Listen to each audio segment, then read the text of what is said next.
Creator, may your spirit and guidance be in us as we work for the benefit of all our people, for peace and justice in our land, and for the constant recognition of the dignity and aspirations of those whom we serve. Amen.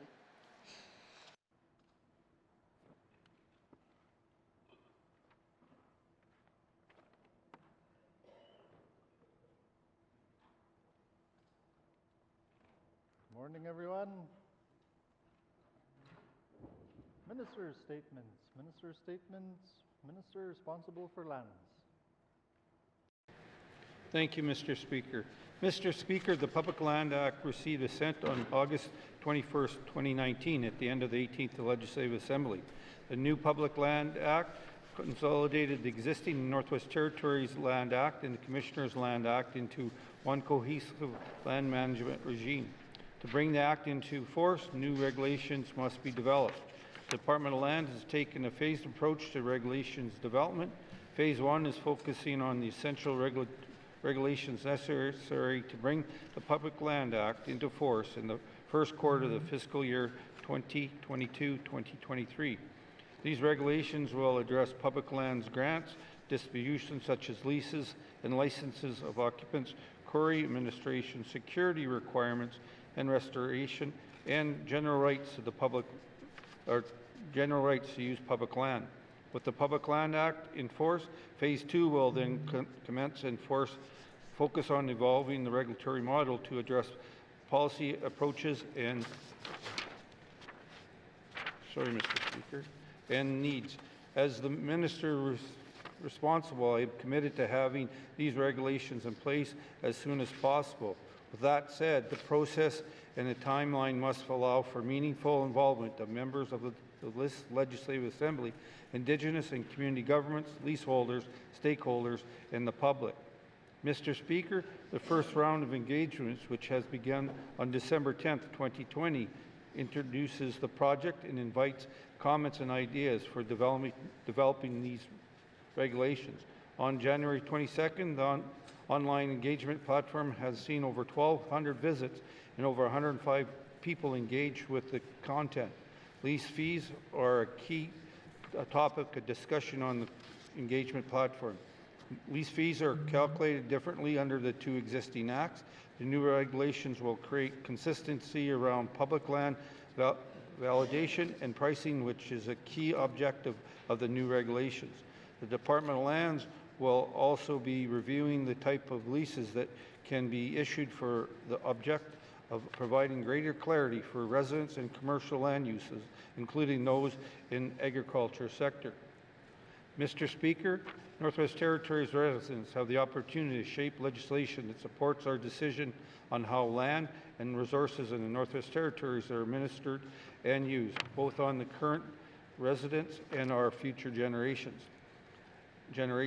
I encourage all residents to visit the Department of Land's website and click on Have Your Say section to provide input on how the Government of Northwest Territories regulates public land. The first phase of engagement will open February 12th. As you know, the Government of Northwest Territories is looking at a proposed approach for how standing committees could be more involved in the development of these regulations. Department of Land will follow the process and plans once it is developed. In the interim, I would invite committee members to engage in this work over the upcoming months. A second round of public engagement is targeted for the fall of 2021 and will provide an opportunity for public comments on the proposed regulations. It is important to emphasize that we are all users of public land. Developing new tools for managing land and natural resources is an ongoing commitment since devolution. These regulations are part of the ongoing work. This engagement is an opportunity for the Northwest Territories residents to contribute to decisions about Northwest Territories land and resources according to their own priorities. Mr. Speaker, this is an important milestone for the Department of Lands and the Government of Northwest Territories. Residents can be part of the history of the land management in the Northwest Territories by participating in the public engagement to develop the Public Lands Act regulations. Thank you, Mr. Speaker. Thank you, Minister. Minister statements. Minister statements. Minister responsible for the Northwest Territories Housing Corporation. Thank you, Mr. Speaker. Mr. Speaker, in my time as the Minister responsible for the Northwest Territories Housing Corporation, I have made it a priority to travel into communities to listen to what our residents are telling us about housing in communities and seeking solutions to barriers that are identified. Home ownership is a goal for many of us, but it can be challenging. The cost of owning and maintaining a home can be expensive and out of reach for many of us, especially those who are in rural and remote communities. The Housing Corporation was tasked to look at their housing programs to identify ways to address these barriers and, where necessary, come up with new options to help encourage increasing and sustainability for home ownership. The Housing Corporation is working towards a new approach and how to eliminate the requirement for land tenure and home insurance when accessing emergency and major home repair programs in rural and remote communities.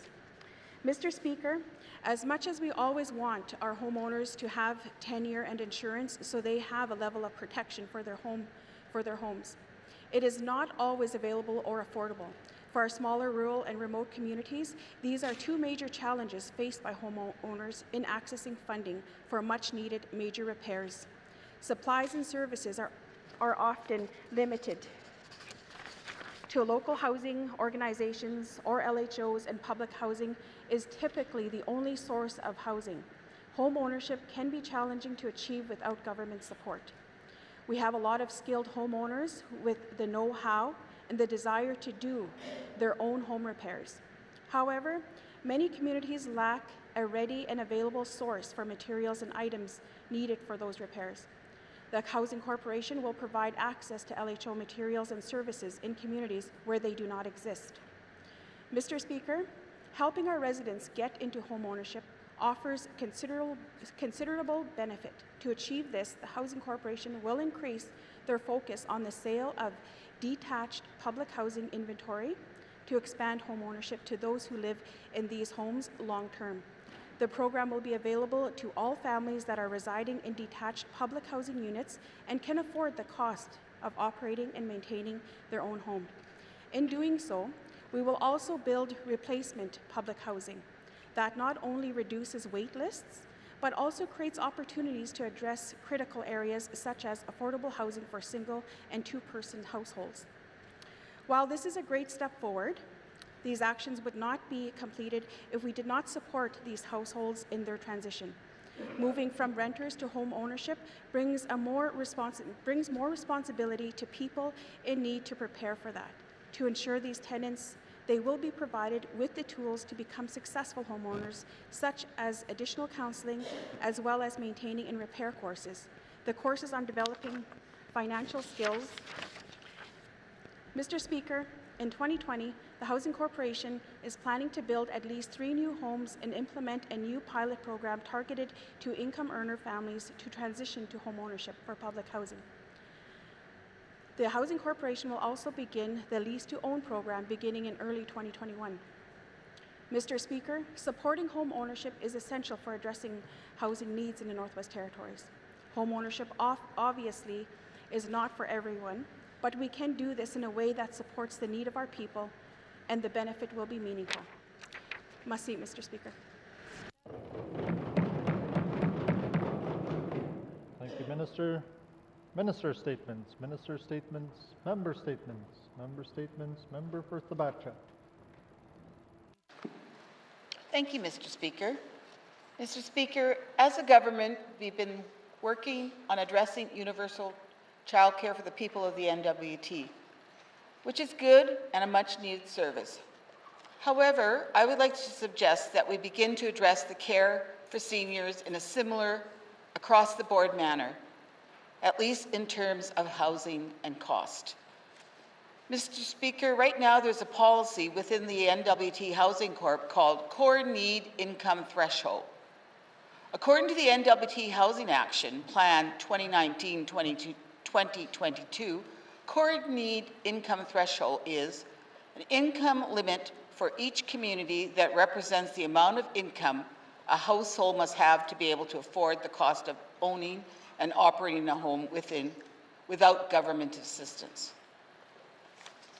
In essence, Mr. Speaker, core need income threshold is a housing policy which the NWT Housing Corporation uses to determine which individuals qualify for public housing, based solely on the applicant's income level.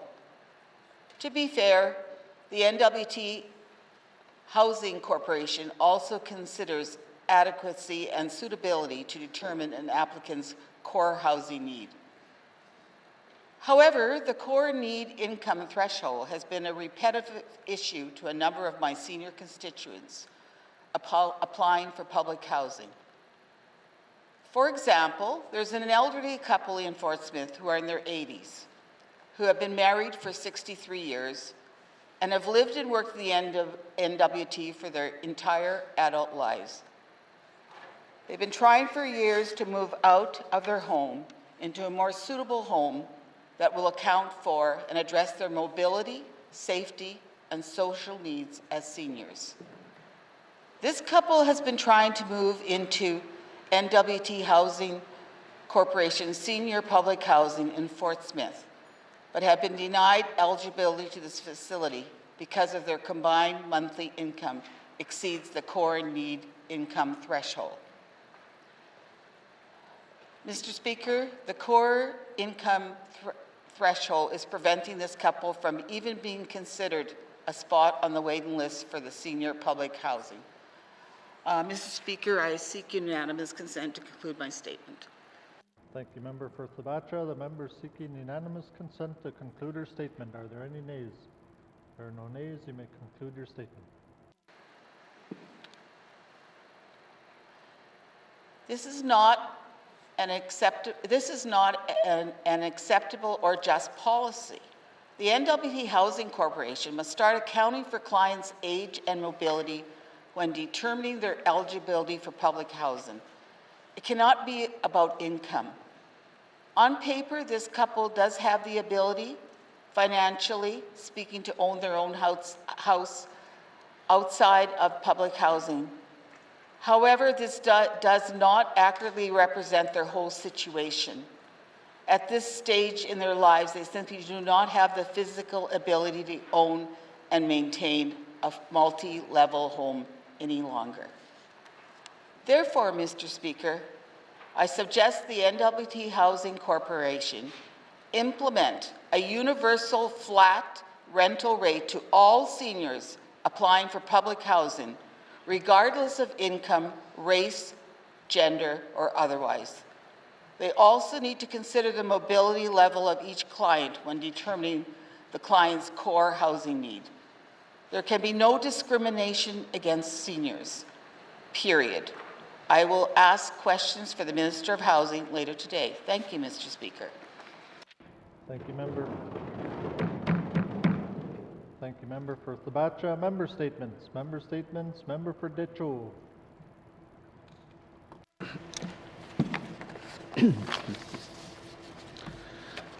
Merci, Mr. Speaker.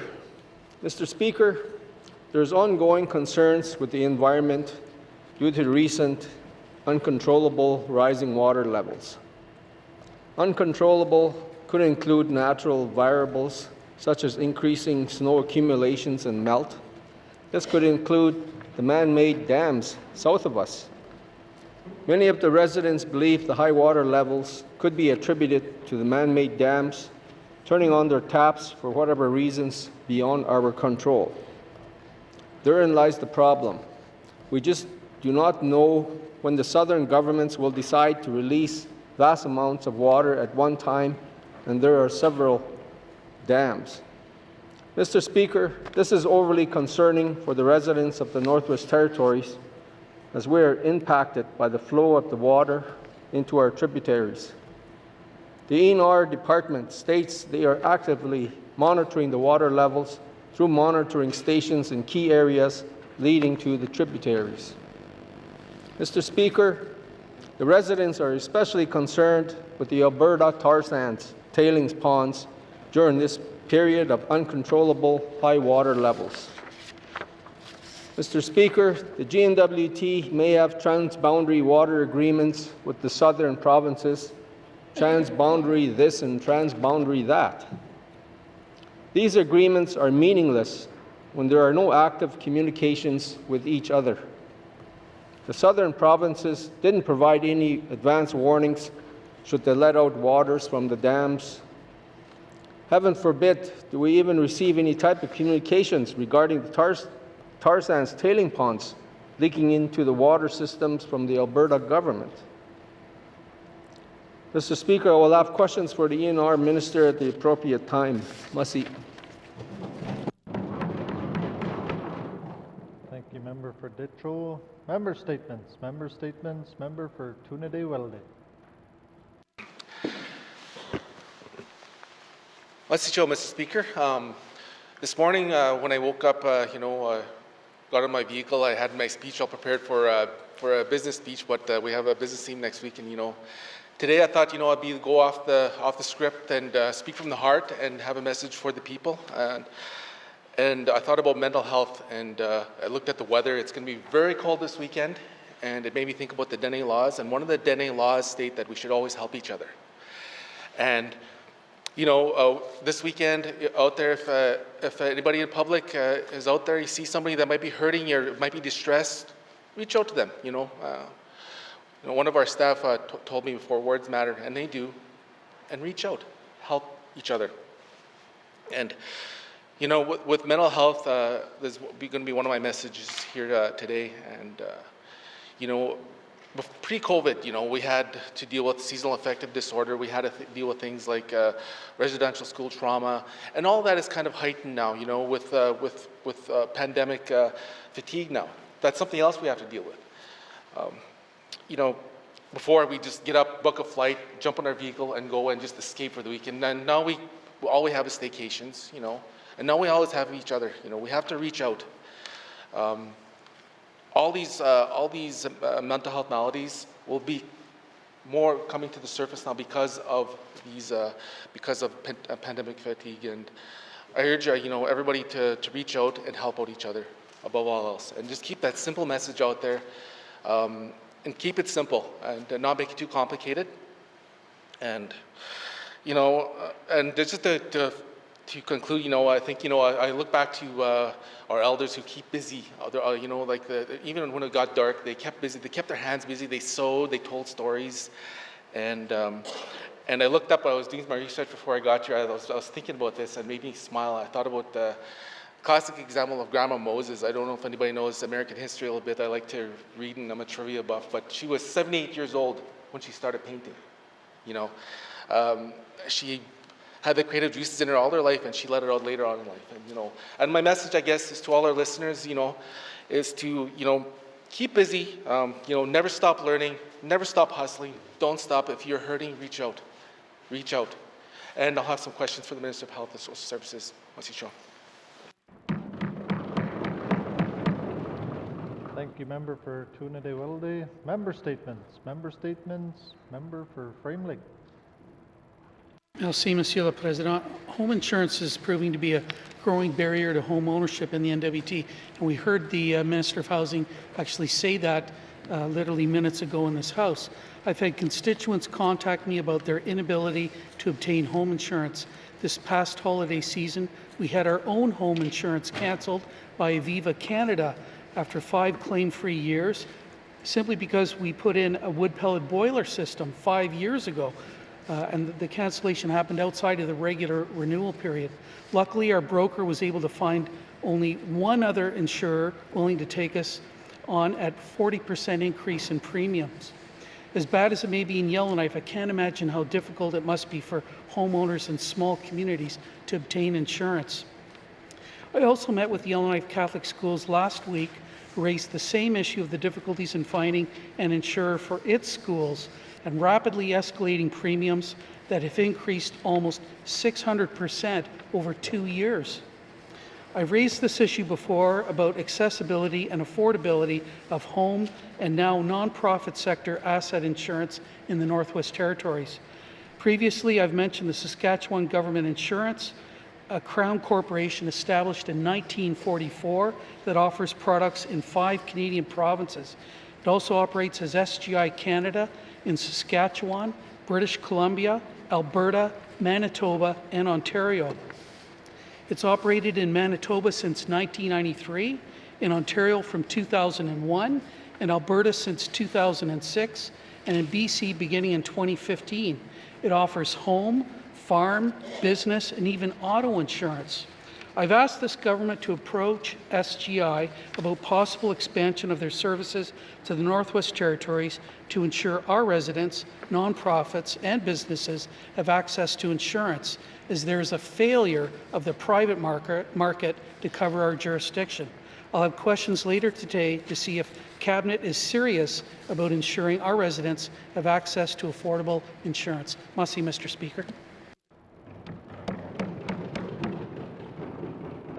Thank you, member for Frame Lake. Member statements. Member statements. Member for Cam Lake. Thank you, Mr. Speaker. On Wednesday, the Minister of ECE advised the department is producing a media campaign to promote women in trades. But, Mr. Speaker, a picture of a woman holding a pencil did not inspire my mother to become an architect, any more than a photo of a woman in a hard hat inspired my colleague to become an engineer. Pictures of women holding hammers do not create tradespeople. Mr. Speaker, if we want our children to become tradespeople, we need to foster their curiosity, value trades education, and support employers and students. To foster curiosity, ECE has already developed a great tool, Take Your Kid to Work Day. However, the existing program has become stagnant. This past year, students either set up their own opportunities or they went to school. To revitalize the program, ECE needs to reach out to employers that have and would continue to get involved and pair students with the right placement. I also see great potential for summer camps through Aurora College, where students can get their hands dirty and see their own potential. As a Northern high school student, I took religion, which helped establish and articulate a moral compass and is something that I use every single day here. But I was expected to have more credits from religion than CTS. This sends the wrong message about the value of trades education. Trades is not a second-rate career option for those who don't excel academically. Mr. Speaker, apprenticeship wage subsidy is too low and needs to be increased. ECE currently has a wage subsidy for employers set at over $13, but the hourly wage subsidy for apprentices is $8. Finally, Mr. Speaker, we need to start universal childcare somewhere, so why not start with our Aurora College students? According to Childcare Canada, 16% of community college students are single parents, and 75% of single parents are women.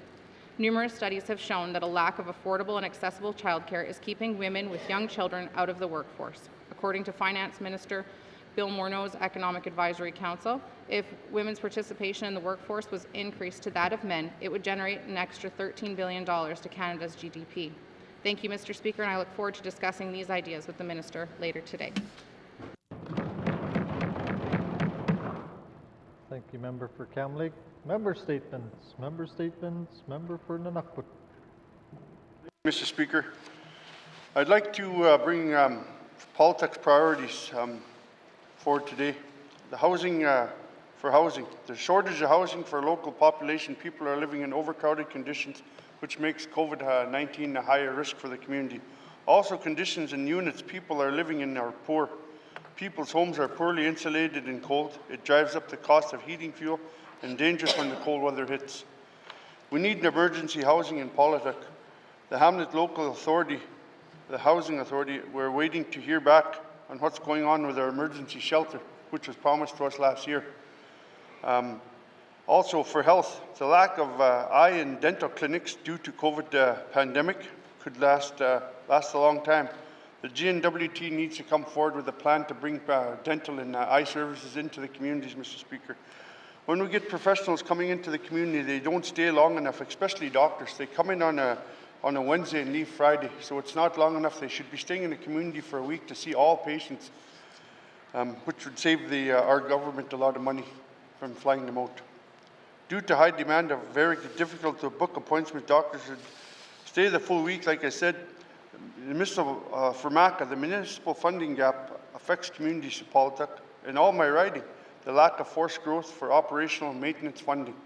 We received a new water treatment plant last year, but with no increase for the O&M. Likewise, for our operational funding for the Hamlet, the SAO in Politic has been there since 2017, and he's not seen a funding increase in that community since he's been there. Education, the lack of staff housing, non-resident teachers are having to share housing, and it's becoming more difficult to attract qualified applicants. Can EC&E and Housing Corporation to see what the federal housing funding could do to fix these long-standing problems? Alternative energy. The hamlet installs solar panels to generate power to limit allowed by NTPC. They're interested in installing more. They also want to explore wind generation to move off of the diesel-generated power. NTPC constraints limit the use of alternative power sources. Mr. Speaker, it seems to be that the needs for all my communities are the same, and always a last priority. The communities seems to be the last priority of this government. Could we start helping us in taking all these same problems for the past few years? Thank you, Mr. Speaker. Thank you, member for Nunukput. Member statements. Member for Great Slave. Thank you, Mr. Speaker. It is becoming extremely difficult for Health Canada counsellors who are contracted to provide counselling services to Northwest Territories residents impacted by the Indian residential schools, the missing and murdered Indigenous women and girls crisis, as well as day school clients to carry out their work. They are self-employed contractors and work alone with no supports. These trauma therapists employed under Health Canada's Indian Residential School Resolution Health Support Program often travel into communities to see their clients, adding additional barriers to receiving help in the COVID era. One of the main solutions to issues created by COVID has been to move things online or into the virtual realm. Trying to adapt to a virtual world and conduct therapy through telehealth is near impossible, as there is no one in these designated communities to set up these sessions. Additionally, we know most people living outside of Yellowknife do not have access to the internet. When they do, it is extremely limited, given the high cost of data in the north. Internet speed and reliability in the NWT becomes a big issue when considering telehealth options. Those who do have cell phones are limited by the high costs of minutes and plans, further creating barriers to accessing services. Another barrier to receiving help is the lack of privacy in our communities. Many individuals are living in multi-generational homes or are in dangerous domestic situations and are afraid of being overheard by their abuser or abusers. We must ensure that privacy and safety issues are considered when trying to connect with people on a therapeutic level.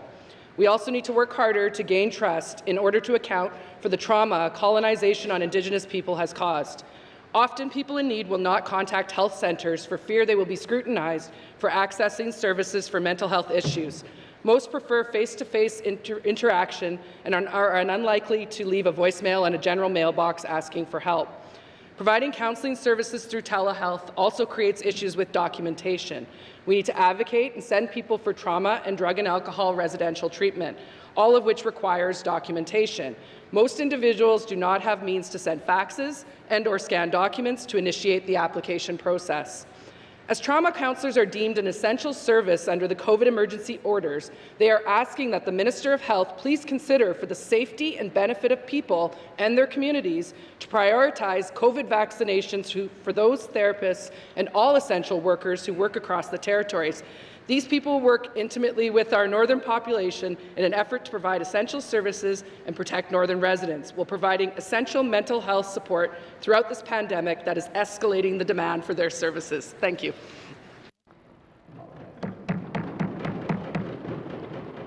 Thank you, member for Great Slave. Member statements.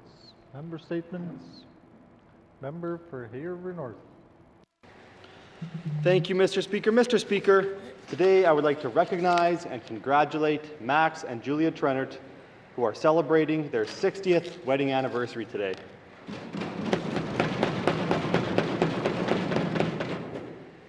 Max and Julia first met 61 years ago in Inuvik. He was working as a surveyor and also managing the Mackenzie Hotel. She was a student at the time. They say it was love at first sight. Max and Julia were married on February 5th, 1960 in Inuvik. That's also where the first of their first 3 children were born. From Inuvik, they moved to Fort Simpson, where their 4th child, Brenda Lynn, who most of us know, was born. Mr. Speaker, Max and Julia then relocated close to Kakiza, where they owned and operated a gas station in Kagi. Max and Julia eventually moved to Hay River, where they retired and have lived for the past 15 years, and we're thrilled to have them. Mr. Speaker, it's important to note that Max is one of the original wildlife officers in the NWT. He covered off the area of Nahende, Decho, and the South Slave. Julia was a full-time stay-at-home mom and raised a family she's proud of. She's also well known for her artistry when it comes to tuftings, and I have her work hanging in my office. Max and Julia now have four grandchildren, 5 great-grandchildren, and they are still very much in love with each other, and they cherish their family very much. I wish them all the best on this special day. Thank you, Mr. Speaker. Hear, hear. Thank you, member for Haverford North. Member statements. Member statements. Member for Yellowknife North. Thank you, Mr. Speaker. I'm glad to see that the United Nations Declaration for the Rights of Indigenous People was a priority for this Assembly and was at the heart of many of our Premier's mandate letters to ministers. I am thankful that direction went into those ministers. However, those words seem to have a disconnect with actual changes within the over 5,000 civil servants on the ground. Our mandate committed that by summer 2020, a terms of reference would be developed, as well as a working group with Indigenous governments and to create an implementation plan for the United Nations Declaration. That work has not been completed, Mr. Speaker. I have not seen a terms of reference, and I have not seen who is on such a working group, Mr. Speaker. It is now winter 2021. Mr. Speaker, I am still confused who is in charge of this work. I have yet to see any public announcement of what this mandate item actually means and has been done to date. I have yet to see a piece of legislation that actually changes the system of laws we operate on and devolves powers to Indigenous governments. Mr. Speaker, I don't think it is clear where we are going with this item, and I don't believe it is properly funded nor set out. Mr. Speaker, there is a lot of work to properly implement the Declaration. This was passed in 2007 by the General Assembly for the United Nations, and Canada, for over a decade, resisted implementing it. We in this House took the step of making it a priority because we see a different Canada and a different system of laws that truly gives Indigenous peoples their rights. I would like to see an Education Act that devolves education truly in the spirit of UNDRIP to give people, Indigenous peoples, control over the education authorities, their own curriculum, their own hiring processes. I would like to see a proper clause setting out free prior informed consent. For decades, lawyers fought over what free prior informed consent meant, and this is why we never implemented the Declaration. I am still confused what the GNWT's position is on that matter. Mr. Speaker, more needs to be done in this area. We need those terms of reference, we need that working group, and we need an implementation plan to see what those words actually meant in the mandate letter. I will have questions for the Premier. Thank you, Mr. Speaker. Thank you, member for Yellowknife North. Member statements. Member statements. Member for Nahende. Thank you, Mr. Speaker. Mr. Speaker, as people are aware, I had to travel south in November to deal with a personal family matter. It was a very difficult situation, but something I had needed to do. With this in mind, I followed the process as set out by the CPHO. I submitted my self-isolation plan, and after a few conversations with staff over a few days, it was identified that I would have to stay at one of the isolation centers in Yellowknife.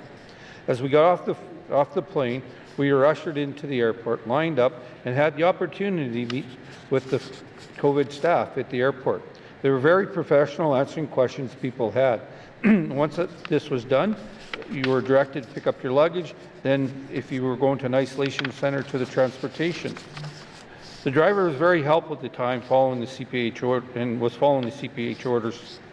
Upon arriving to the hotel, I was directed to the front desk and then to the Yellowknife Isolation Center office. I was impressed with the job the staff did, signing me in and providing with me clear directions of what we could and could not do during the stay.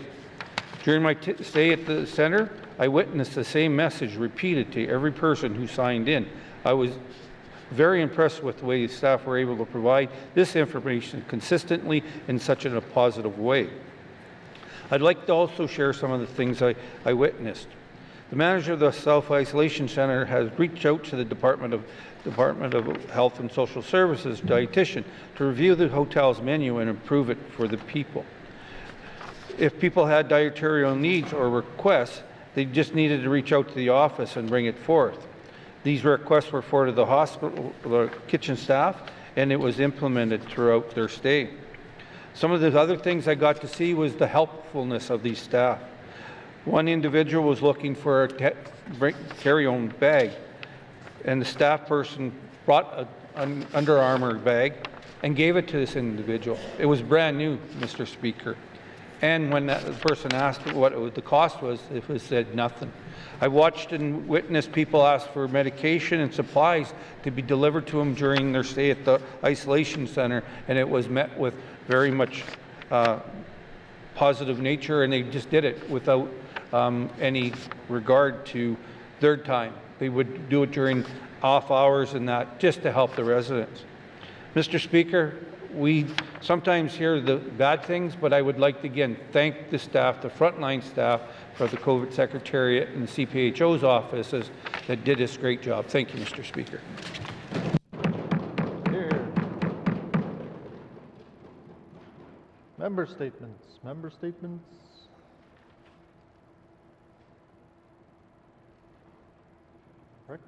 Returns to oral questions. Returns to oral questions. Recognition of visitors in the gallery. Recognition of visitors in the gallery. Replies to budget address, day 2 of 7. Replies to the budget address, day 2 of 7. Acknowledgements. Acknowledgements. Oral questions. Oral questions. Member for Thabacha. Thank you, Mr. Speaker. Mr. Speaker, can the minister tell us if she considers the current policy of core need income threshold within the NWT Housing Corp as a fair and just policy for the residents of the NWT? Thank you, Mr. Speaker. Thank you, Member for Thabacha. Minister responsible for the Northwest Territories Housing Corporation. Thank you, Mr. Speaker. In developing the core need threshold for the Northwest Territories, it's an ongoing process. But then it had been, the last time it was updated was 2015. But we do hear a lot of concerns regarding the core need income threshold. We are taking a look at it, but also I want to keep the member informed that, you know, we do charge the 30% of the tenant's annual income, and we are the lowest across Canada looking at the needs that we do have and looking at the cost of living in the Northwest Territories. We do try to work very effectively with our residents throughout the territory to making sure that our program is affordable and it meets the needs of the people of the Northwest Territories. Thank you, Mr. Speaker. Thank you, Thank you, Minister. Oral questions. Member for Thabacha. Mr. Speaker, the core need income threshold policy has been in effect for at least 20 years or more. Does the minister feel that the time has come to eliminate this discriminatory policy and replace this policy with something that suits the needs of seniors in the 21st century? Thank you, Mr. Speaker. Thank you, Member for Thabacha. Minister responsible for housing. Thank you, Mr. Speaker. The Housing Corporation has developed this criteria in order to program deliver and to meet the needs of the Northwest Territories as well. And I just want to say that it's the last time that this was updated was 2015, and it did take an exclusive amount of detail throughout the Northwest Territories to determine our final reporting. But it doesn't stop the Housing Corporation from taking a look at this policy and seeing what it is that we need to furthermore investigate and furthermore acknowledge through the policy to meet the needs of the people of the territory. Thank you, Mr. Speaker. Thank you, Minister. Oral questions. Member for Thabacha. Thank you, Mr. Speaker. Mr. Speaker, will the minister commit to review the policy of core need income threshold in order to properly account for one's level of mobility and social and safety needs for seniors? Thank you, Mr. Speaker. Thank you, Member for Thabacha. Minister responsible for housing. Speaker, I hear the members' comments as well, because seniors in the Northwest Territories do require housing, but then adequate housing. We need to be making sure that we meet the needs, that our housing that is developed and the programs that we offer do meet the needs of the seniors, but also accessibility and mobility as well too.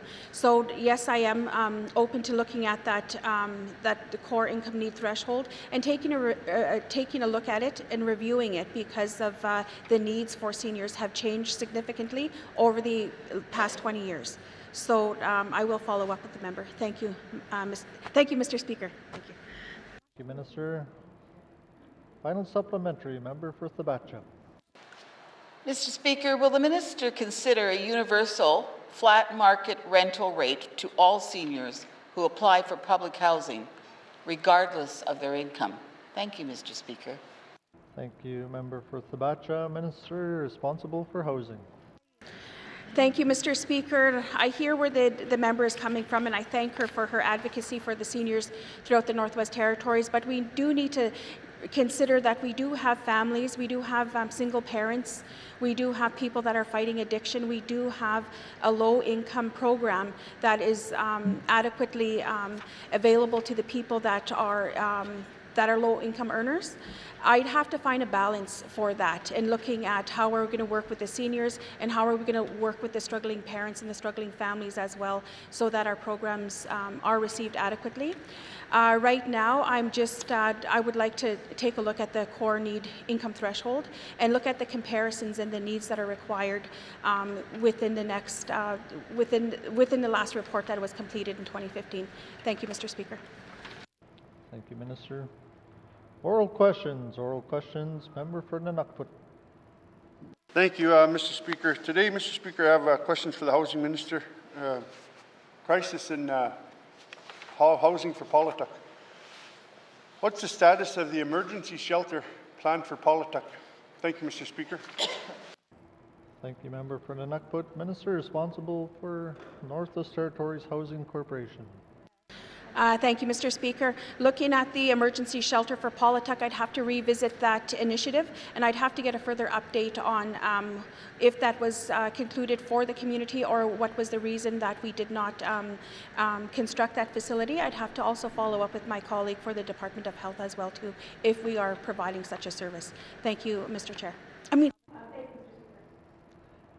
Thank you, Minister. Oral questions, member for Nunukput. Mr. Speaker, I'm going to rephrase that question because it's not an emergency shelter. Housing has an emergency house when people are, something goes wrong with somebody's house burns down or some emergency. Is the unit last year, I was told in the house that there's a unit, but they were waiting to get it furnished. And is that unit available to the community now, Mr. Speaker? Thank you. Thank you, member for Nunukput. Minister responsible for housing. Thank you, Mr. Speaker, and thank you to the member for rephrasing that question. Last year, we did, the Housing Corporation did set aside a number of houses throughout the Northwest Territories to deal with COVID-19, and should we have an outbreak in the communities, these units were set aside for that use. I'll have to follow up with my department. Right now, it is a priority, and I'm looking at should we have an outbreak, I would still like to have those units available in the high Arctic communities should we end up having to use them in the future. Thank you, Mr. Speaker. Thank you, Minister. Oral questions, member for Nunukput. Mr. Speaker, that I think we have to have a unit for the community. I have people that haven't been trying to get into housing for over a year now. I keep sending letters into the minister, no avail in regards to one individual in the community. So if there's a house available for that, is he eligible to go into and to use that unit, or people's able to go into that unit to stay warm? Because it's minus 40 or 50 below back home, and it's really needed. Thank you, Mr. Speaker. Thank you, member for Nunukput. Minister responsible for housing. Thank you, Mr. Speaker, and I hear the members' comments as well, because we do have similar concerns brought out throughout the Northwest Territories, but we do have a certain amount of units that are available.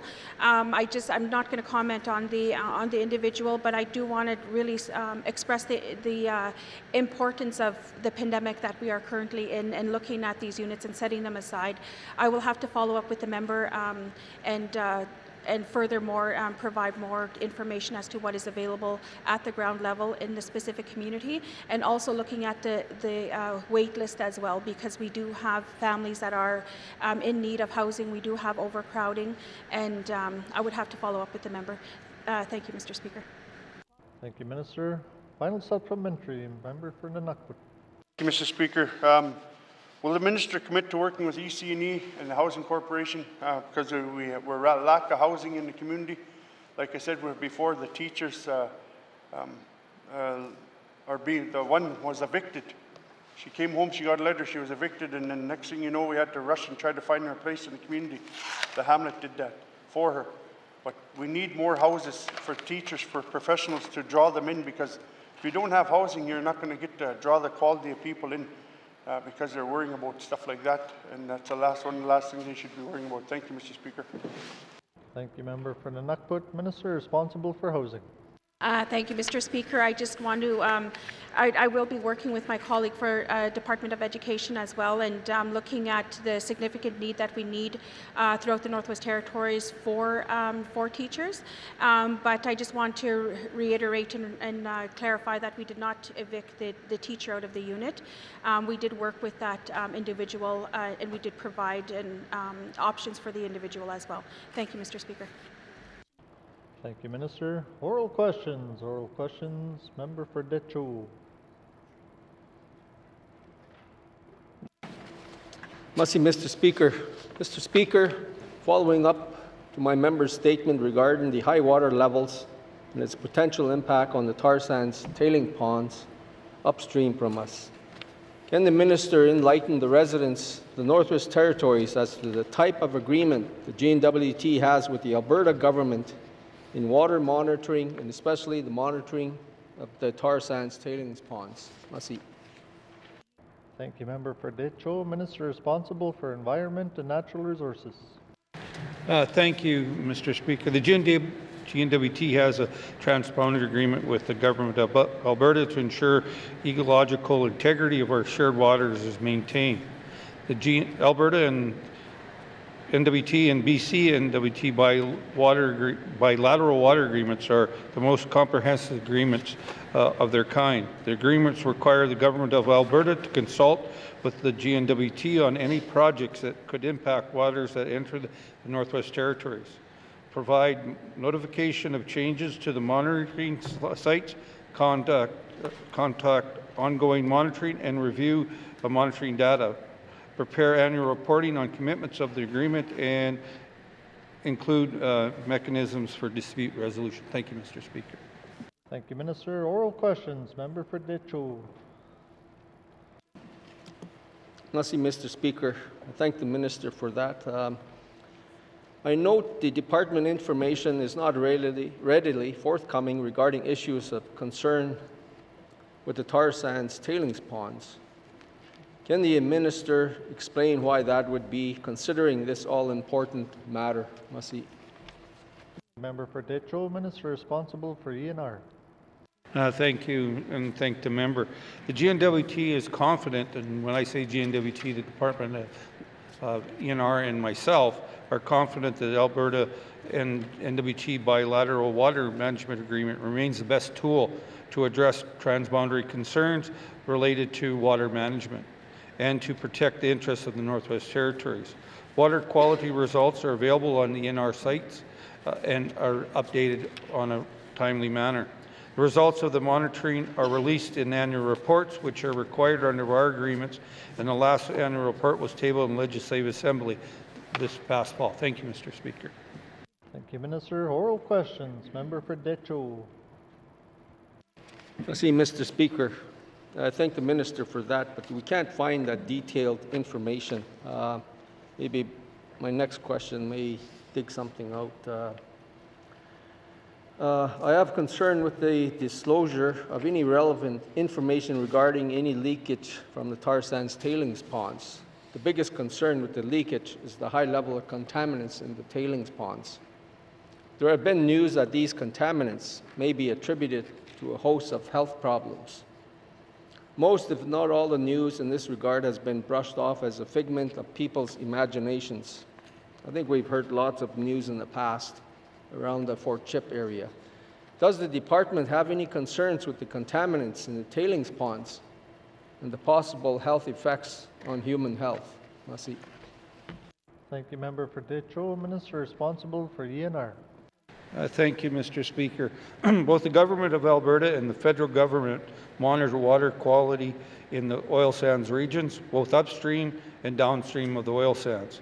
The GNWT also conducts water quality monitoring on the Slave River at Fort Smith and has so for many years. As confirmed in the recent release Commission for Environment Cooperation report on the Alberta tailings pond, the Athabasca River shows no evidence of tailing ponds input downstream. Thank you, Mr. Speaker. Thank you, Minister. Oral questions. Member for Detroit. Merci for that. I'm very leery about the monitoring that agreement we have with the Alberta government in terms of that. I'm not sure if we're privy to first-hand information. We're not on the site per se. What I would like the department to do is to update the residents of the Northwest Territories on the contaminants stored in the tailings ponds and possible health effects on human health. Can the minister commit to providing that information widely? Merci.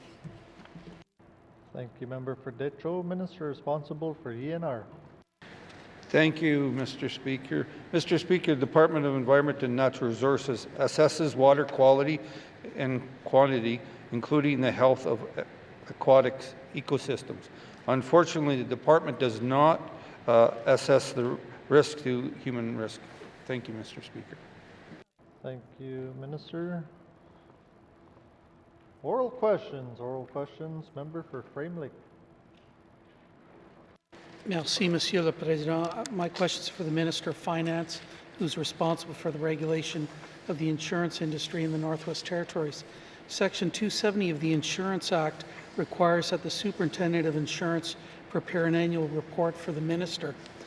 The last report available on the Department of Finance website is from 2013, 7 years ago. Can the Minister tell us whether annual reports have been prepared since 2013 and why they have not been made public? Merci, Mr. Speaker. Thank you, Member for Frame Lake. Minister responsible for Finance. Thank you, Mr. Speaker. Mr. Speaker, I will have to look back to 2013, which was certainly long before my time, to speak to what may have happened in the entire course of that period. I can say that with respect to the provisions where it says that the minister may direct that the annual report be printed and published, again, prior to my opportunity to have this role, that I can't speak to what may or may not have been directed. I can say that it's my intention to direct that that happen in the future. Thank you. Thank you, Minister. Oral questions. Member for Frame Lake. Merci, Monsieur le Président. I thank the Minister for commitment to get on that right away, that legal requirement. It's not clear to me that we take the regulation of the insurance industry very seriously when annual reports are not made public and the amount of information is very limited on the website. Can the Minister tell us what steps this government is taking to ensure that homeowners, school boards, and businesses can actually access affordable insurance? Merci, Mr. Speaker. Thank you, Member for Frame Lake. Minister responsible for Finance. Thank you, Mr. Speaker. Mr. Speaker, just to be clear, the role of the department and the role of, more specifically, the Superintendent of Insurance certainly is to regulate, but it is not something that can get involved in the private market. The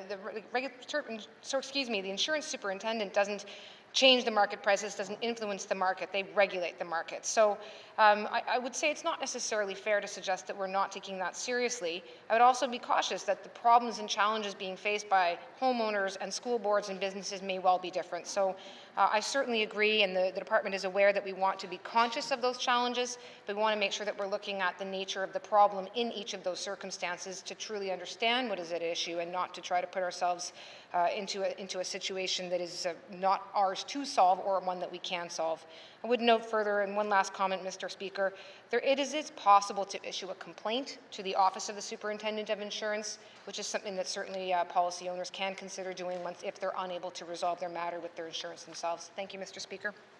Thank you, Minister. Oral questions. Member for Frame Lake. Merci, Monsieur le Président. That's great to get that from the Minister, but clearly there's been a failure of the private market. People can't get insurance, can't get affordable insurance. We're just going to stand there and watch. This government proclaims that home ownership is a critical part of addressing homelessness, yet residents can't find or obtain affordable insurance. And we heard the Minister of Housing earlier today talk about how they've got to change programs because people can't get home insurance. So what specifically has the Minister done to ensure that home insurance is not a barrier to home ownership? Merci, Mr. Speaker. Thank you, Member for Frame Lake. Minister responsible for Finance. Thank you, Mr. Speaker. Again, Mr. Speaker, the Superintendent of Insurance, their role is to ensure that the regulations are being followed, not to go in and create an insurance industry run or administered by a Crown Corporation or otherwise by the Government of the Northwest Territories. My colleague already from the Department of, or from the Housing Corporation has described the efforts that they are using to try to ensure that this is not a barrier. Colleague over at EC&E is certainly working with school boards to ensure that, again, that they are not facing barriers. And so there is certainly a lot of work happening in the departments that are relevant to the areas where people may be facing challenges for insurance. And Mr. Speaker, aside from that, we're going to continue to ensure that the regulation is happening and that those reports are published, and that is the role that we have at the Department of Finance. Thank you, Mr. Speaker. Thank you, Minister. Final supplementary. Member for Frame Lake. Merci, Monsieur le Président. I appreciate the response. I want to thank the Minister for that, but I don't think it's good enough for us to just say that there's a problem. And I've got a solution. I've pitched it before, so I'll try it again. In my member statement, I discussed how the Saskatchewan government in 1944 set up its own Crown Corporation to provide insurance because the private sector could not or would not provide coverage. That corporation now operates in 5 provinces to provide the kind of coverage that our residents need. Will the Minister commit to having discussions with the Saskatchewan Government Insurance Corporation about potential coverage in the NWT, and will she share the outcome of those discussions with us publicly? Merci, Mr. Speaker. Thank you, Member for Frame Lake. Minister responsible for Finance. Thank you, Mr. Speaker. Again, Mr. Speaker, I just want to ensure that we are looking at what the actual problem is and where the right solutions are, whether they are in the Housing Corporation, whether it's with the EC&E, or whether in fact it's with the Superintendent of Insurance or the Department of Finance. And that said, Mr. Speaker, with respect to solution-oriented approaches and talking to different ways of governments doing things, yes, I have no difficulty in saying that the Department of Finance can reach out to the Saskatchewan Government Insurance Program, investigate it, and see whether or not that's a tool that would benefit the people of the Northwest Territories and the residents in the industry in the Northwest Territories. So I will make that outreach, and we will certainly bring those discussions and information back. Thank you, Mr. Speaker. Thank you, Minister. Oral questions. Oral questions. Member for Great Slave. Thank you, Mr. Speaker. Mr. Speaker, my questions are for the Minister of Health and Social Services. Could the Minister please explain or describe the COVID protocols and procedures that have been implemented to protect small communities from councillors who may be travelling into the Northwest Territories from the South? Are they being vaccinated before they enter the communities? And if not, will she make them a COVID priority group? Thank you. Thank you, Member for Great Slave. Minister responsible for Health and Social Services. Yeah, thank you, Mr. Speaker. Mr. Speaker, we're vaccinating NWT residents as a priority group. We're not vaccinating non-residents because of the limited supply of vaccine available to us at this point. What we've had in place all along through the pandemic is that people who are going to work in isolated communities, really regardless of what job they're going to do, have to isolate for 14 days in one of the regional hubs and then move on, if they are welcome, in the small community, and take the precautions that we all do, wash your hands, wear your mask, and so on and so forth. I feel that the needs of mental health clients are being met in a number of ways by the GNWT, by resident councillors, through helplines, through apps, and so on and so forth, that provide people with options about how to access mental health care. And I want to just finish this answer by giving out the phone number for the NWT helpline. It's available 24/7. Anyone can call it about anything. It is confidential. People remain anonymous. Please put this on your Facebook, 1-800-661-0844. 1-800-661-0844. Thank you. Thank you, Minister. Oral questions. Member for Great Slave. Thank you, Mr. Speaker. Mr. Speaker, I respectfully disagree with the Minister on her characterization of the supports the GNWT is providing for mental health. I'm glad to hear the helpline is 24/7. There is a website somewhere that I came across the other day that only said it operated from 7 to 11. So I'm really glad to hear that. My next question is to do with small communities. Are safe places being developed in small communities where victims can feel safe? Have they been vetted with a COVID lens? What is the department doing to protect vulnerable people in small communities where isolation may be causing more depression and is a factor? Thank you. Thank you, Member for Great Slave. Minister responsible for Health and Social Services. Yeah, thank you, Mr. Speaker. Mr. Speaker, I'm just going to go over some of the things that we have available to people in communities. We now have child and youth care counselors in all schools north of Yellowknife, so that includes many of the most isolated places in the NWT. We have the NWT helpline, which I mentioned. We have land-based healing, which has had good uptake from Indigenous governments. We have counselors in 19 communities who are resident, and in the other communities, they are flown in or drive in to provide care on a schedule of so many days per so many weeks. We also have the Strongest Family Institute, which is an assist for families with children aged 3 to 17 to assist them with questions that they may have there. We also have the Kids Helpline, which is specifically for youth to receive services. So there's a great deal that is available to all residents of the NWT. If they find that anonymity is hard to achieve in their house, they're welcome to make an appointment at the healthcare center and take the call there. Thank you. Thank you, Minister. Final supplementary. Member for Great Slave. Thank you. Thanks for again listing all the resources you did yesterday. However, that didn't answer my question as to is there safe places in the Northwest Territories for victims to go to that is not in their abuser's home. However, I will follow up with the Minister on that one personally. My next question is, are people in remote communities being asked to initiate the counseling documentation process from their communities when there is a known lack of resources to do so? How is the department facilitating the use of their services in small communities where the access to technology may be limited or language barriers exist? Thank you. Thank you, Member for Great Slave. Minister responsible for Health and Social Services. Yeah, thank you. First to the member's other question, of course, we do have family violence shelters, 5 of them in the NWT, a 24/7 crisis line for people experiencing family violence. As you heard when the Minister of Housing talked to the member from Nunakput,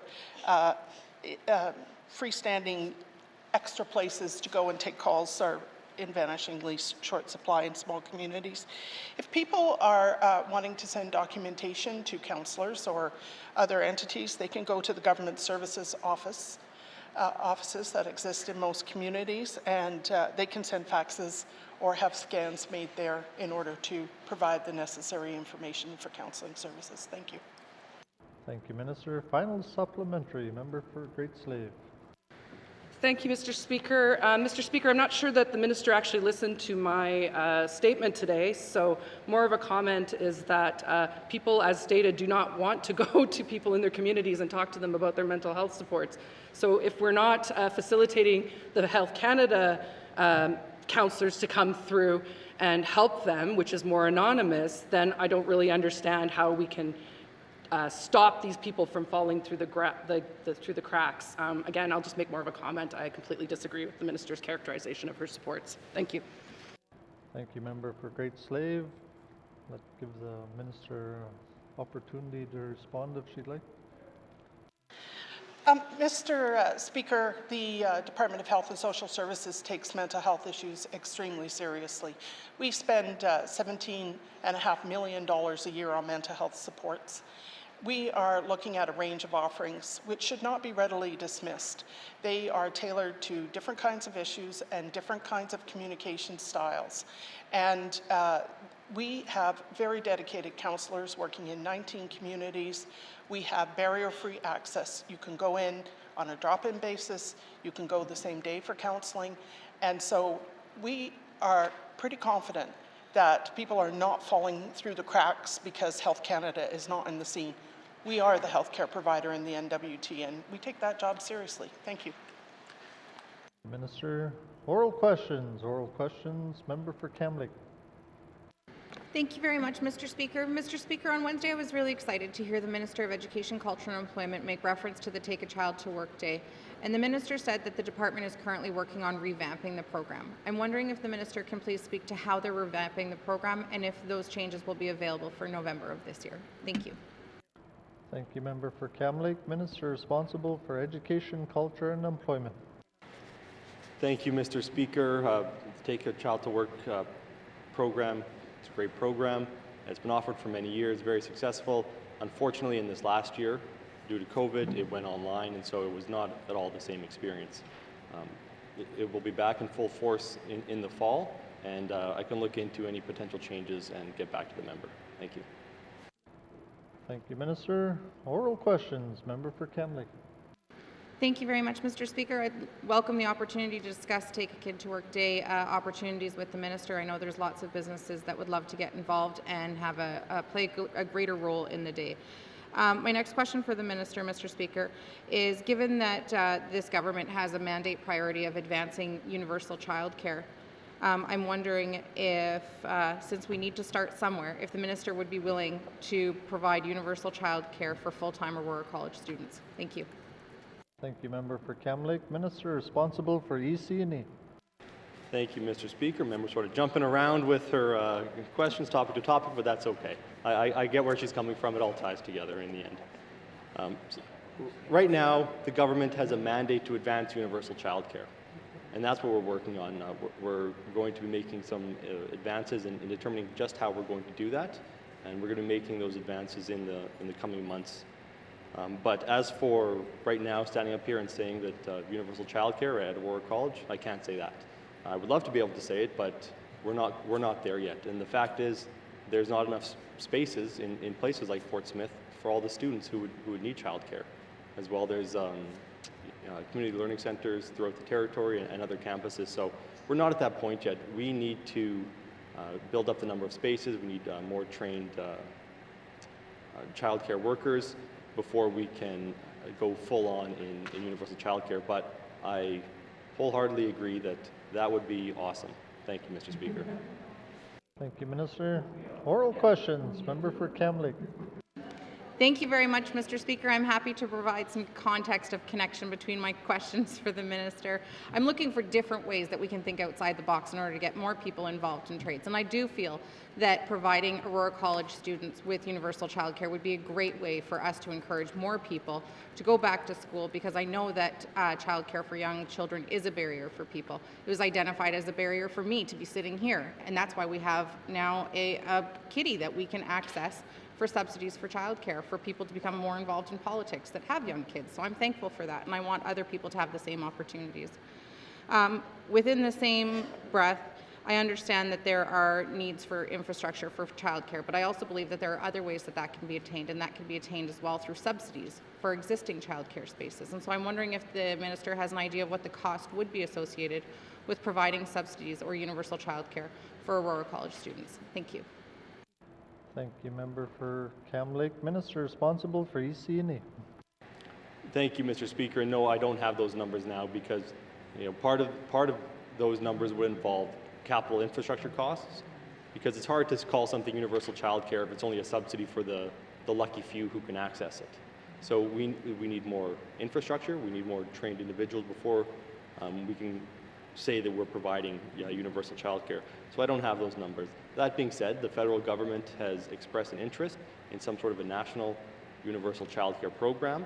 I'll be meeting with the federal minister next week to be discussing this, to see exactly what that vision is, and I've had a number of conversations with him already, and expressed to him that this government and this assembly are very interested in advancing this. It's in our mandate, and there's a lot of support for it. So I really look forward to that and seeing how we can move forward for universal childcare, not just for the college, but for everyone. Thank you, Mr. Speaker. Thank you, Minister. Final supplementary, member for Kamloops. Thank you very much, Mr. Speaker. Mr. Speaker, I'm very happy to hear about this conversation that will happen next week, and I'll be sure to come and visit the minister after that phone call. I would love to know what the cost would be, and so if the minister or the department is prepared to look into that, I think it would be valuable information going forward, as we are in a budgeting exercise, and we'll be doing the same for every year that we are privileged to be in this House. Given the conversation that the minister is having next week with the federal government, the Yukon government just announced yesterday that they're doing $11 a day childcare, and they have an average cost of childcare on a daily basis of $43. Here in the Northwest Territories in Yellowknife, in my days of paying for childcare, it was about $55 a day. And speaking to other parents in places like the Beaufort Delta, it can go upwards of $70 a day for childcare.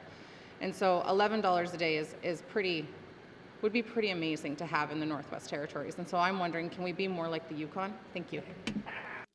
Thank you, member for Kamloops. Minister responsible for EC&E. Thank you, Mr. Speaker. The Northwest Territories is unique.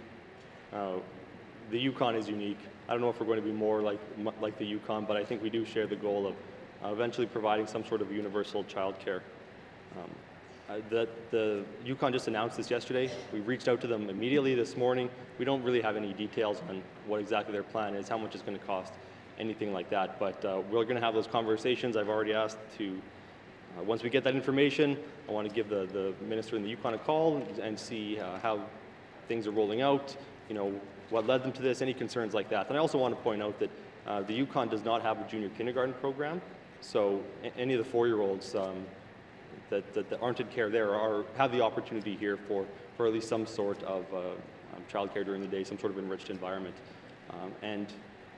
This is an exciting time when it comes to this topic. I'm open to hearing all the ideas that come forward, and over the next few years we might be able to make some big strides if we can get the support of the federal government and the Assembly. Thank you, Mr. Speaker. Oral questions. Member for Yellowknife North. Thank you, Mr. Speaker. Our mandate commits to a United Nations Declaration Terms of Reference Working Group being created by summer 2020. My question for the Premier is, have those terms of reference been created, and can they be released? Thank you, Mr. Speaker. Thank you, member for Yellowknife North. Honourable Premier. Thank you, Mr. Speaker. Yes, within the mandate, we did have timelines for this work. However, I learned quite quickly, being the Premier, that it is not appropriate for this government to push our agenda onto Indigenous governments. They backed me up quite quickly. What I can say, though, is that we have initial meetings. There was, so we are agreeing to meet after the session is over again. We've had an initial meeting. There was questions that came up. Some of the Indigenous governments quoted Article 37, which states that the concluded agreements and treaties must be honored and respected. So within that article, they asked for a separate table, and I honored that request. So they'll be having a table with the modern treaty groups. There's 5 of them. And then we'll also be having a larger group with all Indigenous governments on it as well. So although it might take a little bit of time, Mr. Speaker, about the terms of reference, what I can say is that I do try to listen. And so there was a previous Indigenous leader that said to me, you might have to give them some ideas. You might have to push a bit. So what we are committed to doing is that in March that we will actually be bringing forward the BC legislation to them so that they can review that and see if that's where they want to go. But at we've had the first meeting with the modern treaty groups, and at that meeting they had talked about wanting to go through each section individually, one by one. So Mr. Speaker, what I can say is that I do believe in self-determination. The United Nations Declaration speaks about self-determination all through it. And so, respectfully, Mr. Speaker, I will take the time that the Indigenous governments need to define what this looks like for themselves. Thank you, Mr. Speaker. Thank you. Honourable Premier, oral questions. Member for Yellowknife North.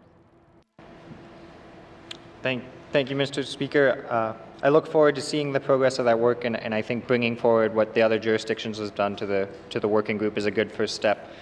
Although I believe that working group is only half of this work. The other half of this work is looking at our own internal processes and looking at our own departments and the over 5,000 civil servants we have and directing those departments to change their processes to make sure they are implementing the declaration and truly being a government living reconciliation.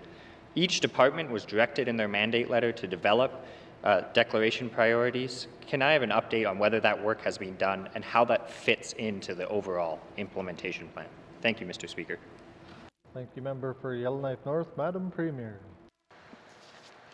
Thank you, Mr. Speaker. Absolutely. So, like I said earlier, there will be two groups of Indigenous governments, one with all the Indigenous governments, one with the modern treaty Indigenous governments, but we also are forming a GNWT working group that will encompass the departments. So that work is beginning as well. Thank you, Mr. Speaker.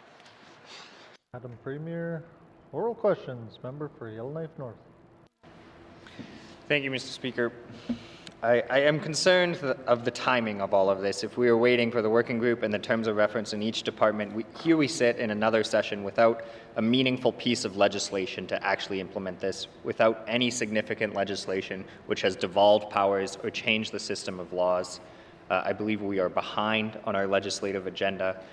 Has any legislation been identified that will bring forward declaration changes? Thank you, Mr. Speaker.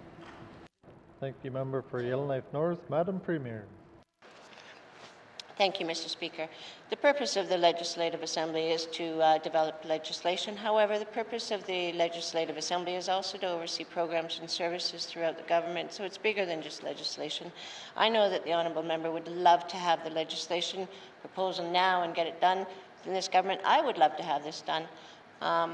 However, I feel respectfully, Mr. Speaker, that that's a little bit colonistic in its statement. I have a commitment that I will work with the Indigenous governments. They shall define the process, they shall define the timing. I said in this House that the first meeting after this session, I will be bringing forward the BC legislation to them to review. But I will not stand there and say that this needs to be done by a certain date. They will tell me. We will work together on it. Within it, it says that states shall work in cooperation. Article 38, states shall work in cooperation. There is a statement made that what does consultation mean? Article 38 says states in consultation and cooperation with Indigenous people shall take the appropriate measures, including legislative measures, to achieve the ends of this declaration. So again, if we are to honor the real, what I believe is consultation and cooperation, then we will not push our agenda on them. We will work in cooperation together to define this. Thank you, Mr. Speaker. Thank you, Madam Premier. Final supplementary, Member for Yellowknife North. Thank you, Mr. Speaker. I guess I still am concerned about the GNWT's own role in this. What I'm envisioning is each department being directed to identify their legislation and gaps. Each piece of legislation having clauses that allow self-government to happen. Each department looking at service standards such that self-government can happen. I think there was a lot of work to be done within our own government, and I am not seeing that work be done. I have not heard any updates from that. Mr. Speaker, what I am looking for is, are the departments developing action plans for their own areas of mandate and how they would devolve those? Thank you, Mr. Speaker. Thank you, Member for Yellowknife North. Honourable Premier. Thank you, Mr. Speaker. I am sure that departments would love to be able to take the pen and write it out and say this is what it shall be. However, again, I'd stated earlier that that, in my opinion, would not be appropriate to do. I have heard from the first meeting with the modern treaties that they wanted to go through each item, each article individually to define that That may take time, Mr. Speaker, but out of respect, it is their process. This United Nations Declaration for Indigenous People is for Indigenous people. And if they've asked me to hold back and go through each article states, there's articles about education, about healthcare, there's articles all over the place. And so, respectfully, Mr. Speaker, I would like to do this work in consultation and cooperation with the Indigenous governments, which is the intent of the declaration. Thank you, Mr. Speaker. Thank you, Honourable Premier. Oral questions. Oral questions. Member for Toonaday Wilde. Yeah, Masicho, Mr. Speaker, and just in line with my member statement about mental health, and I want to thank my colleague from Great Slave to answer some of the questions. So I apologize if I'm being redundant here.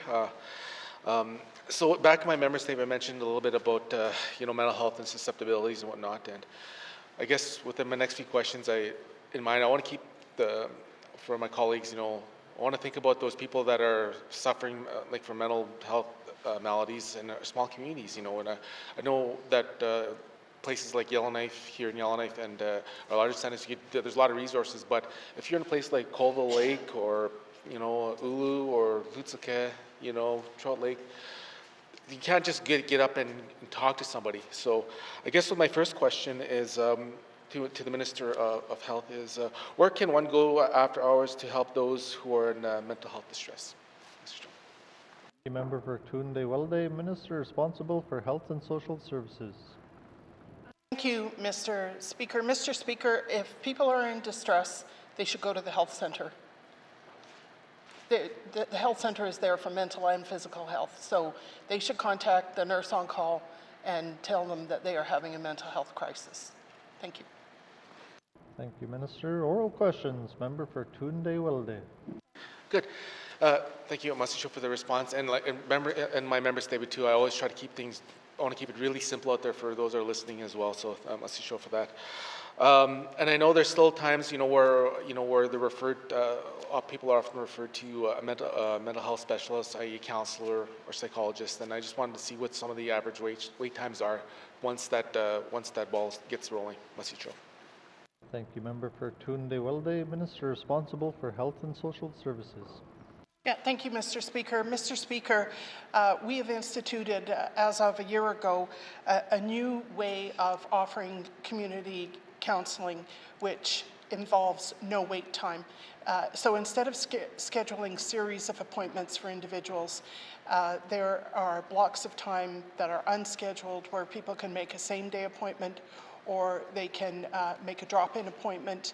So the waiting time for the community counseling program is 0. But for specialized services, such as needing to see a psychiatrist, then there may in fact be a wait time for that. And I can certainly find out what it is and let the member know. Thank you. Minister, oral questions. Member for Toonaday Wilde. Sure, Mr. Speaker, and yeah, that's a good bit of information. I look forward to hearing more back from the department on that. And just again, switching up a little bit, again, you're in communities, we don't have the resources, we don't have larger centers, and I had a little more questions about the mental health first aid program that the department offers. So, given the pandemic, is this program still being rolled out throughout the territories? Masicho. Thank you, Member for Toonaday Wilde, Minister responsible for Health and Social Services. Thank you to the member for that question. No, that program has been suspended because of the pandemic. Thank you. Thank you, Minister. Oral questions. Member for Toonaday Wilde. Mr. Speaker, and that's really good to know. And just to close out here, when somebody gets cut or hurt or breaks a bone, a lot of people, the Salvation Army offers first aid. You could administer first aid. Same thing with mental health. It's just as serious. I think this is something that just needs to be looked at. I think the department should look at this hard, and because right now, like I said in my member statement, we are very susceptible, all of us, and to take a serious look at that and need to get these programs rolling out to the grassroots level everywhere and address this issue. Masicho. Thank you, Member for Toonaday Wilde, Minister responsible for Health and Social Services. Yeah, thank you. I want to emphasize again how seriously the department takes the need to provide a variety of mental health supports to all residents of the NWT. It's my understanding that in the members' riding, they don't have resident councillors in Lizlake and Fort Resolution, but they do fly in on a schedule and provide in-person services, and between appointments, they can provide phone and virtual services. And in cases where people don't have phones to do follow-up appointments, the department will also look at providing a cell phone for that purpose. Thank you. Thank you, Minister. Oral questions. Oral questions. Member for Frame Lake. Merci, Monsieur le Président. I want to follow up on my colleague from Cam Lake's questions about universal childcare. So I've got some questions for the Minister of Education, Culture and Employment. I know he's good, fast thinking on his feet. So look, we already know what the costs were for setting up universal childcare from a 2014 study done by people at University of Toronto. I'm looking at the study right now, Mr. Speaker. Back then it was predicted that it would be $20 million a year to fund universal childcare across the NWT, same level as Quebec, $45 million a year if we were to do the same as Scandinavian countries.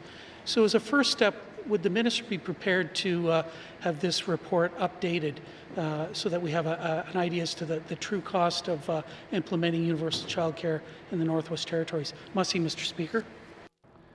Thank you, Member for Frame Lake. Minister responsible for Education, Culture and Employment.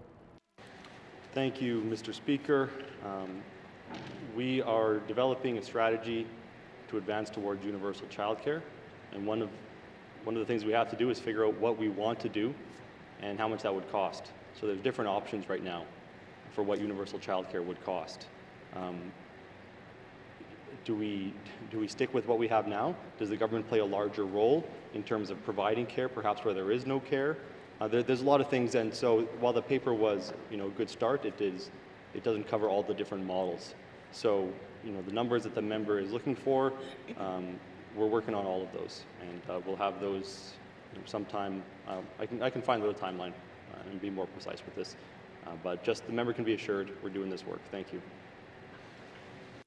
Oral questions. Member for Frame Lake. Merci, Monsieur le Président. I want to thank the minister for that commitment.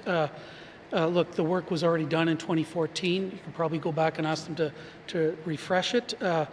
I think part of the problem here, Mr. Speaker, is that our government has not identified universal childcare as a high priority. We've got something as vague as advancing it in our mandate and our priorities that we developed. This needs to be a much higher priority with us when we go to the federal government. We shouldn't be asking for $800 million for Slade Geological Province Road. What we should be doing is asking for 40 years of funding for universal childcare. So will this minister commit to placing universal childcare at a high level when he goes to Ottawa, and the whole cabinet? This needs to be a high priority when we go to Ottawa. He's got a meeting next week or this week with the minister, the federal minister responsible. Will he commit to making sure that this is a high priority for this government moving forward? Merci, Mr. Speaker. Thank you, Member for Frame Lake. Minister responsible for EC&E. Thank you, Mr. Speaker. It's a high priority for me. I told the federal minister, I said, sometimes it's maybe difficult to figure out where we lie as a government, given that, you can't just say we're this party or that party and you can basically understand our platform. So I told him, let me assure you that we are fully committed to advancing universal childcare, and it is a high priority. So that work's already done. Thank you, Mr. Speaker. Thank you, Minister. Oral questions. Member for Frame Lake. Merci, Mr. Speaker. Appreciate the response from the minister. But if you go to the federal government, you need to have an ask. You need to have a plan moving forward, a costed plan. I keep pushing my colleagues on the other side. When you go to the federal government, you have to have a specific ask. You have to have your act together. You have to have the money identified as to how to roll it out. We don't have that for universal childcare. It's something I pushed in the last assembly, and I'm going to continue to push in this assembly. If the minister is going to talk to the federal minister responsible, you need to have a document, you need to have the ask prepared. Can the minister commit to get that ready in the next 2 months? Thanks, Mr. Speaker. Thank you. Member for Frame Lake, Minister responsible for EC&E. Thank you, Mr. Speaker, and I want to assure the member, everything he's saying is what we're doing. This is actually what we're working on. And I wish I had a product I could pull out of my back pocket right now, but I don't. There's been endless reports on early learning, universal childcare needs across the territory. There's been engagement with childcare providers. There's been a lot of work done. And so right now the department is looking at all of that work, putting it all together, taking what they know from their interactions with early learning and childcare providers, putting it together with what we know from research from around the world in terms of early learning and childcare, and we're coming up with a plan. And we're going to have asks for the federal government. There's no doubt about it. I don't have a timeline again. This isn't something I want to rush. So I can't say 2 months, but I will let the member know what sort of timeline we're working on. Thank you, Mr. Speaker. Thank you, Minister. Final supplementary, member for Frame Lake. Merci, Monsieur le Président. I want to thank the Minister for that. Might detect a little bit of frustration on my part. I was here at the last Assembly. We identified universal childcare as a priority in that Assembly. It was even in the mandate to do it and to prepare a costed plan. But Cabinet wouldn't do it, and at midterm review, we changed the majority of MLAs, I was not on side with this, changed the priorities, changed the mandate so that we wouldn't even get a costed plan. If we had done the work back then, we would have been ready with a specific ask.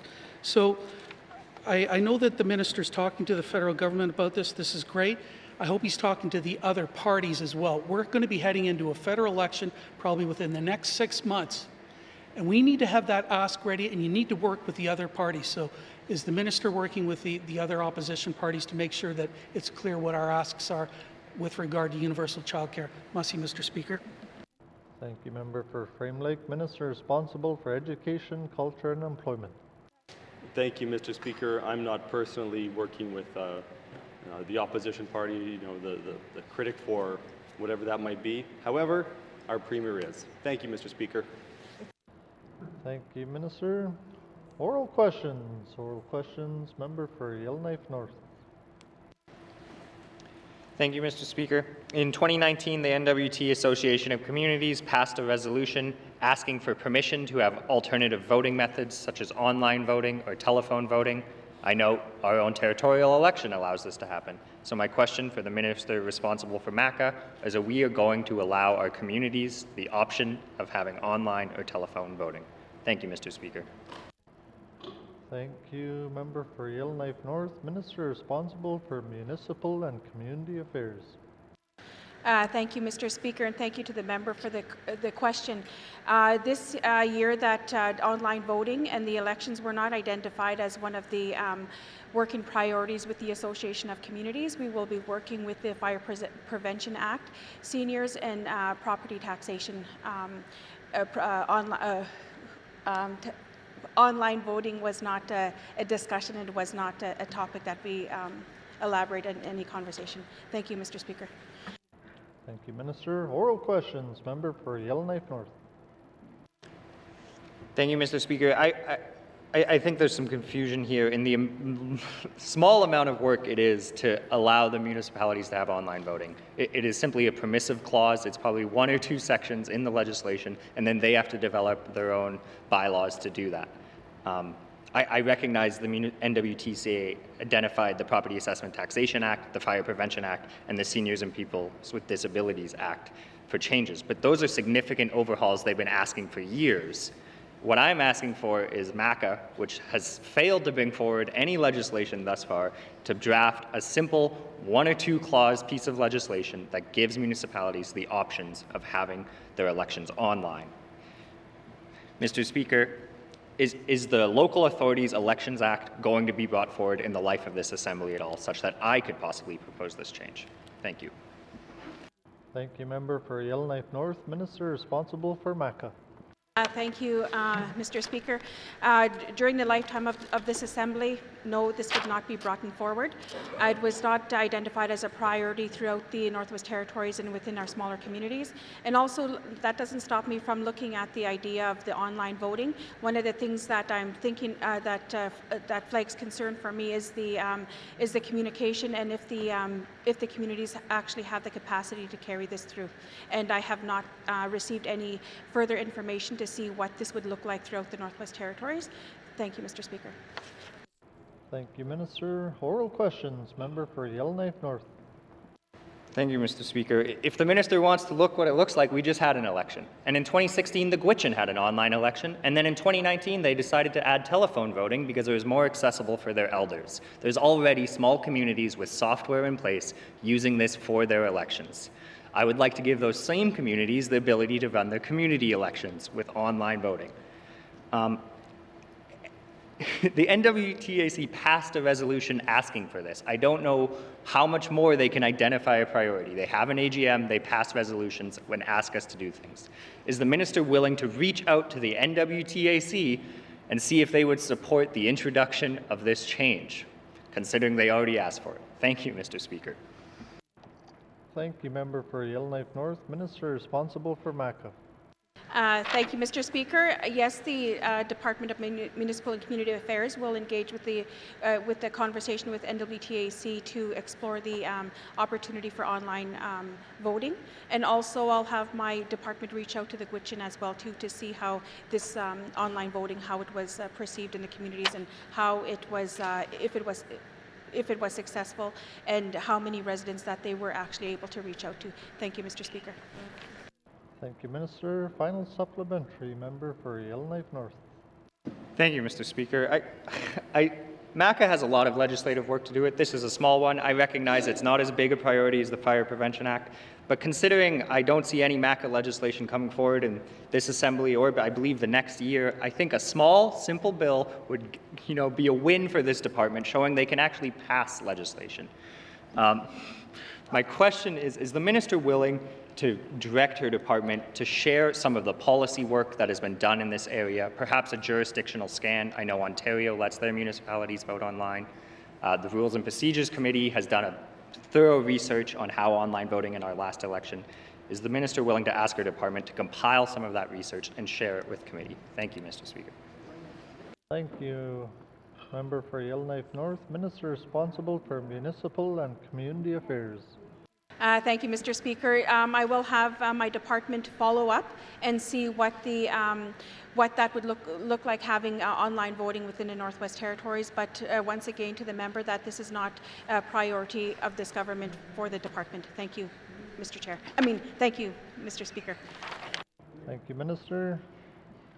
Colleagues, our time for oral questions has expired. Written questions. Returns to written questions.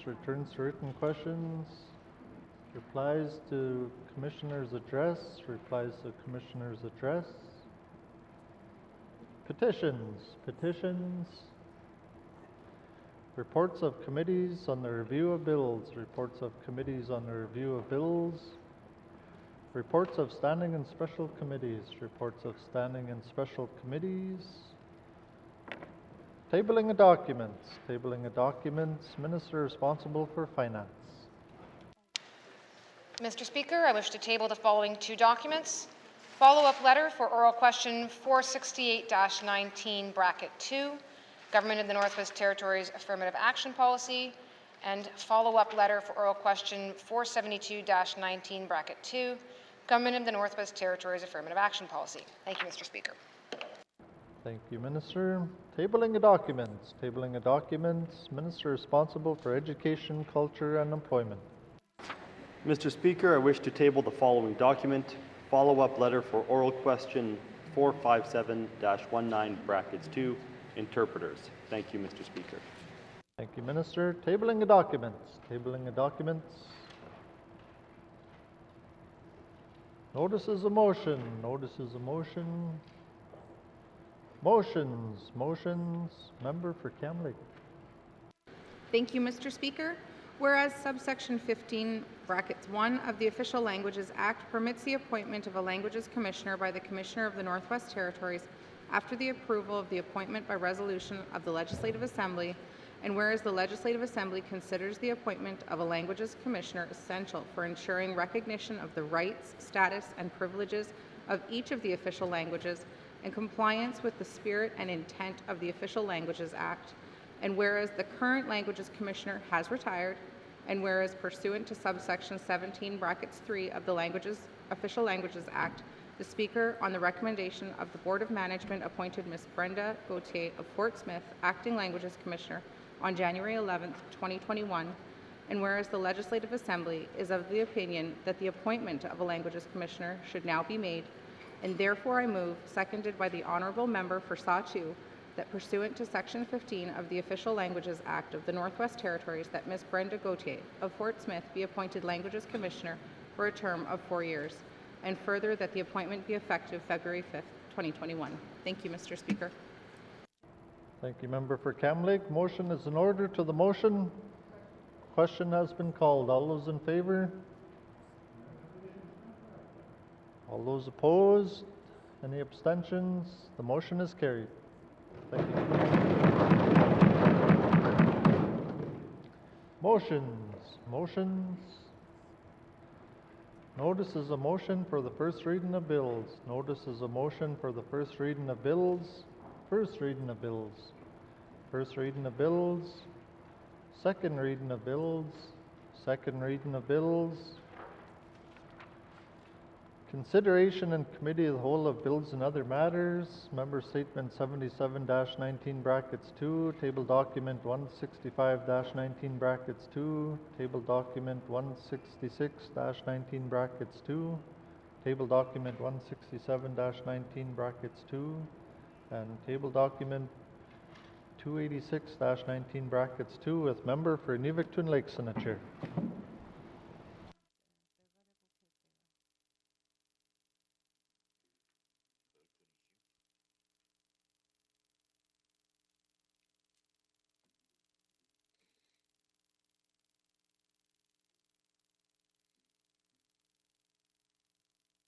Call the Committee of the Whole to order. What is the wish of the committee, Mr. Norn? Yeah, Madam Chair, I move that the Chair rise and report progress. Thank you, Mr. Norn. There's a motion on the floor and it's non-debatable. All those in favor? All those opposed? Motion is carried. I will now rise and report progress.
May I have the report of the Committee of the Whole, please?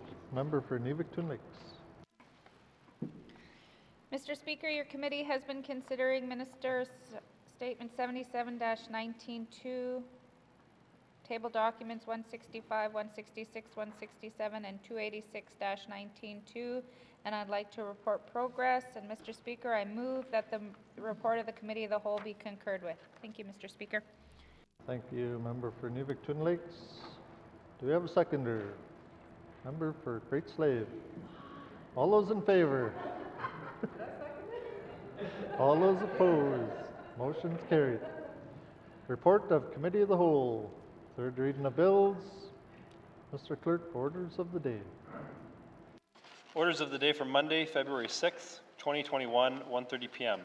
Prayer, minister statements, member statements, returns to oral questions, recognition of visitors in the gallery, replies to budget address, day 3 of 7, acknowledgements, oral questions, returns to written questions, replies to commissioner's address, Petitions, reports of committees on the review of bills, reports of standing and special committees, tabling of documents, notices of motion, motions, notices of motion for first reading of bills, second reading of bills, consideration in committee of the whole of bills and other matters, Minister Statement 77-19-2, table documents 165, 166, 167, and 286-19-2, report of committee of the whole, third reading of bills, orders of the day. Thank you, Mr. Clerk. This House stands adjourned until Monday, February 8th, 2021 at 1:30 p.m. Have a good weekend.